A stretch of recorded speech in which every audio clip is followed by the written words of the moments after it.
this he says was his plan in his apostolic work. He said, prayer, alms, and fasting are the three strands that comprise the rope broken with difficulty by the enemy. And with the help of divine grace, we're going to bind the adversary with the rope. So he knew his battle wasn't against flesh and blood, but there were demonic forces at work, and he knew that the weapons he had to use were prayer, almsgiving, and fasting.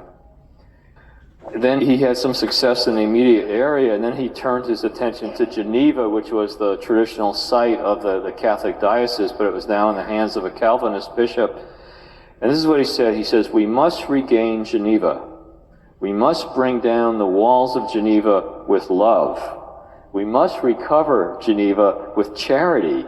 It's by hunger and thirst, endured not by our adversaries, but by ourselves, that we must repulse the enemy. So a tremendously mature understanding of spiritual warfare, and that we're not fighting with human beings here, but we're fighting with spiritual forces. In 1599, he's called to Rome by Pope Clement VIII, who wanted to see how well he did in theological discussions with the theologians of the papal court, because he was thinking of naming Francis as the successor bishop. And Francis apparently did very well, and he was named the coadjutor bishop of Geneva. The Catholic bishop had to live in Annecy at the time because he couldn't live in Geneva. He was in exile.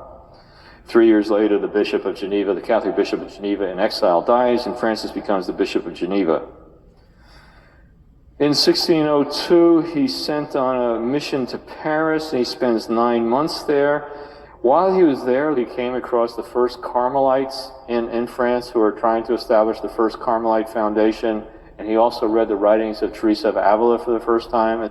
Teresa had died only 20 years previously, and her writings had just been translated into French.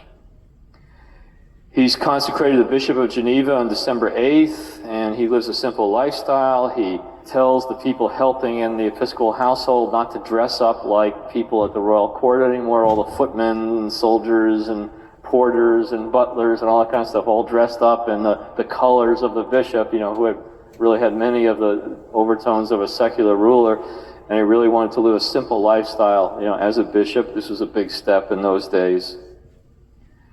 He placed a tremendous emphasis on the recruitment and formation of priests, and over his 20 years as bishop, he ordains 900 priests.